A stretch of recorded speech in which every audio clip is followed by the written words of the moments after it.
Направо купуваме къща тук. Не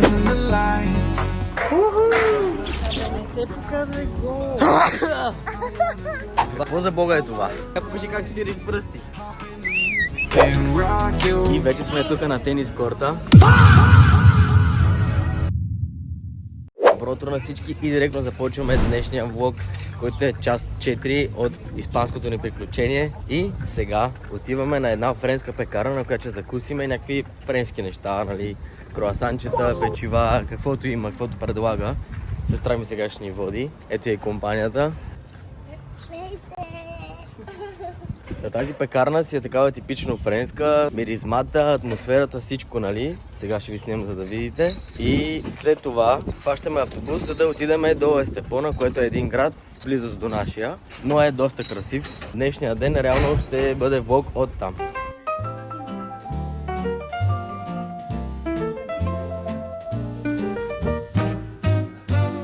Какво си взехме?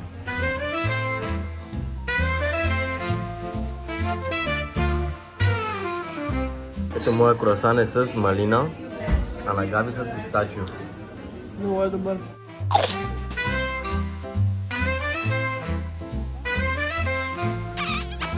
Направо изядохме всичко. Добре, закусихме си много хубаво. Круасаните бяха просто брутални. И след малко отиваме да хващаме автобуса, а вижте през това време колко е красиво морето и пясъка.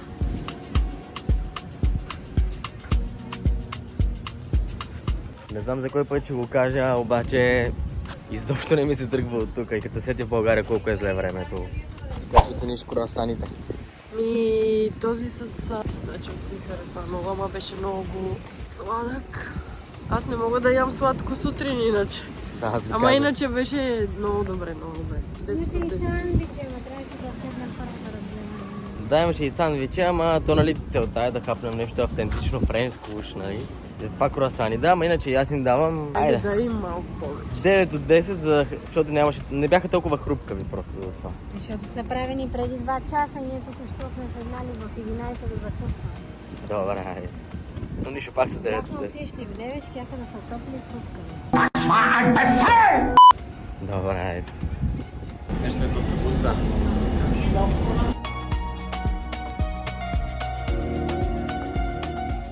И ето точно слязахме от автобуса вече. В Естепона.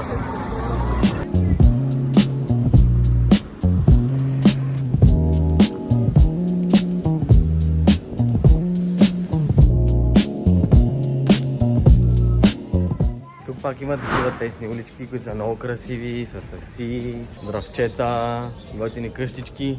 То повечето градове тук реално са така, но имат някакви малки разлики.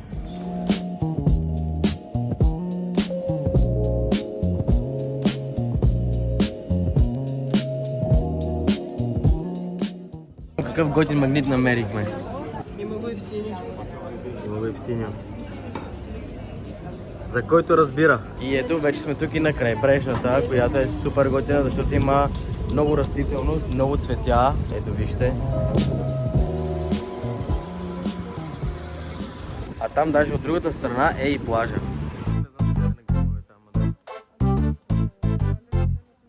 Дойдохме малко и в испанската лотария да си пробваме късмета. И сега ще видим какви числа ще ни даде даже чат GPT, за да спечелим. Ето как изглежда една испанска лотария. Пуснахме си, до вечера е теглянето. Ако имаме късмет, направо купуваме къща тук.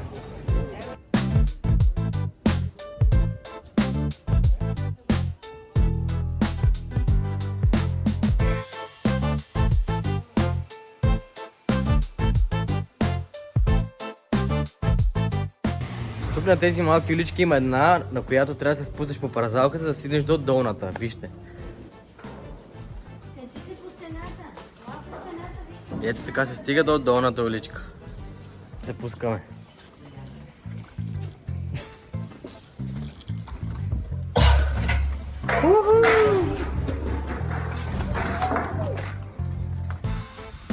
Качваме по тази стена.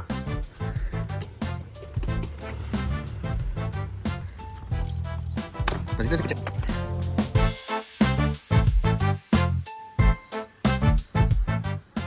И ето е и крайбрежната, за която ви казвах. Има супер много цветя, палми и там е морето. Ето даже вижте сега вече. Мога да ви покажа най-сетне.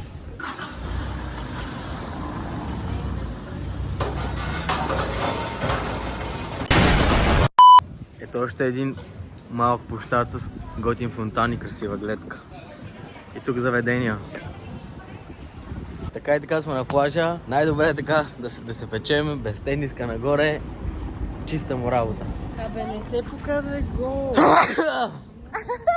Това ми е мнението. Просто ако не знаят, че съм българин, по това могат да разберат. Като стане малко жега, сваляме тениските и сме си ние. Просто, какво ви кажа. А ето и да видите плажа колко е брутален просто.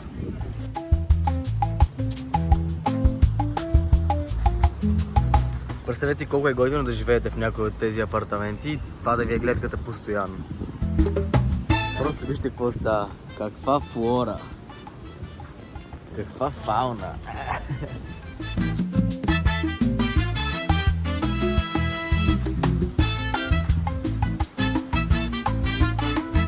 Сега ще ви покажа любимата ми статуя тук, която винаги много ме очудвала каква е, но просто супер много ме кефи, защото е супер странно. Вижте. Какво за бога е това? Куче, ама не знам, нещо странно. Да, според мен е монстро. Буквално прилича на нещо от кошмарите, такова, което ти живее под леглото, примерно. Не знам, мен много ме кефи. Аз много харесвам странни работи, вие знаете просто вече. Ето там на края на алеята миналата година имаше едно виенско колело, което сега вече го няма, но ще ви сложа сега снимка тук на екрана, за да видите как изглеждаше и то вечерта. Беше супер красиво, като буквално се вписваше с градите, палмите и всичко. Беше буквално като испанска ферия. И достигнахме буквално бич бара на Пацо. Вижте сега. Пацо с бич бара. Добре, на момчето. Дойдохме тук на един детски парк. Сега трябва да минем през това.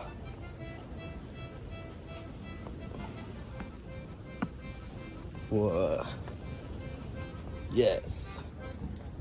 Давай на трамплина. Това не е ли трамплин?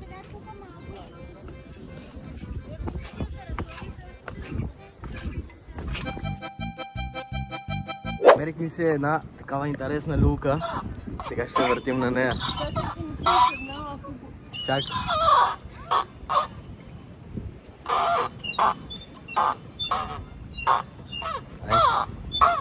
Даже и звучно. Яко. Сега ще преда да звучи.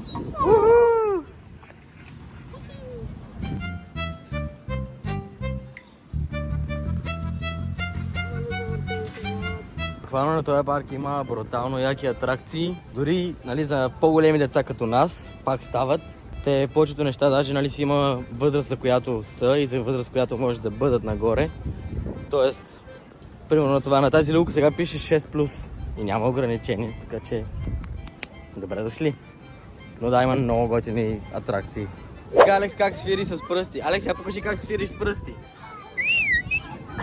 Я пак. Браво, Алекс. Вече се наиграхме на парка, хванахме даже малко тен, аз се попекох. И вече е 4 часа, отиваме за автобуса да се връщаме към нашия град. И след това имаме един план, който е да идем пак малко на плаж. И вечерта ще играем тенис, така че ще снимам и оттам, да не успея. Да видите как реално се случва тук една испанска игра на тенис с испанци. Буквално ще бъдем в клуб, който сестра ми посещава по тенис. И ще играем всичките с останалите играчи. И ето казваме чао на красивата Естепона. Вече сме в автобуса и се прибираме на обратно. Прибрахме се директно и веднага оправихме се и отиваме на плаж. Даже да съм си взел тук и малко ядене, да си хапвам там. Да, направо искаме тук, ако може този плаж да се разложим на него, като се сетиме в България какво се случва. Да, сега ще си последиме малко, нямаме много време, затова бързаме. Не че нещо, просто после сме на тенис реално и трябва да се оправяме за тренировка, дрехи, глупости и така нататък. Аз след това възнамерявам даже да е на лостове, ако има как. Ще ви взема и там, ако отида и не съм мъртъв. Обаче, да, днеска бая натоварен ден, бая активности. Ама така трябва. Да, като за последно, защото сега в България много трудно да си иде на лостове с това време. Ето ни!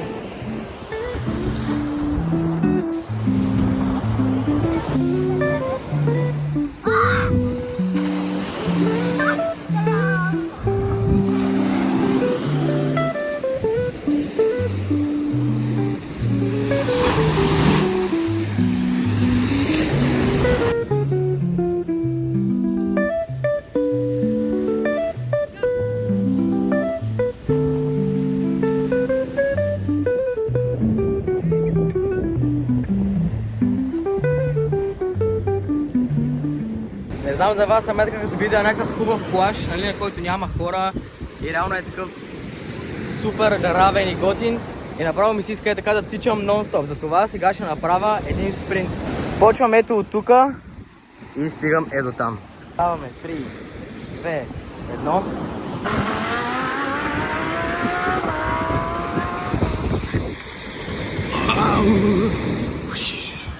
Вижте, тук даже намерих и някаква медуза, която е изхвърлена от морето. Затворихме плажа вече и за жалост само е последния плаж тук, защото скоро си тръгваме, по-скоро утре, нали се пада, утре си тръгваме и затова това не е последния плаж. Хвърлихме си един душ и вече сме тук на тенис корта. Ето е тенисистката.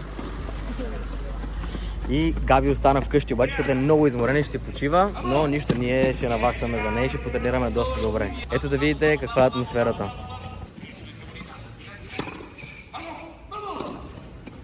Интересно ще е аз как ще се справя, тъй като до сега не съм тренирал с испански треньор на испански и ще видим как ще се получи нещата, ама тя ще ми превежда ако нещо. По принцип аз знам испански колко... Говори испански много добре.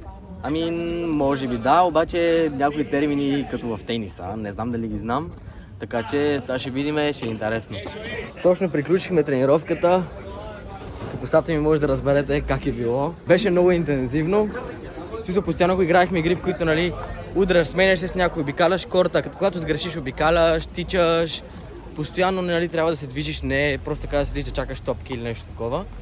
Постоянно тичаш, което е супер яко, аз обожавам така, нали, да има много динамика, тъй че беше супер яко и през цялото време се говореше на испански и малко ми беше трудно така да разбирам правилата, защото нали са супер завъртяни. Първо удраш, после тичаш, после така, но все пак успях така нали, да се впиша и се получи доста добре. А сега предполагам, че Време за вечеря. време за вечеря, да, но едни лостове може би, за да изхарчим и последната капка енергия и да спим като бебета до вечера, просто това е. Ето ги прословутите лостове.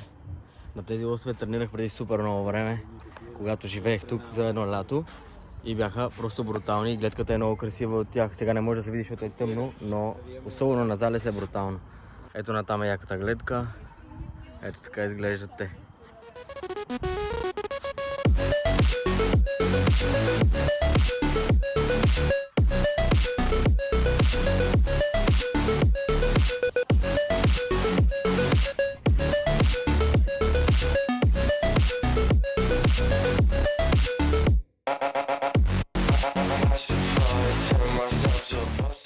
Айде, затворихме и лостовете. Пак бяхме последни, като на плажа.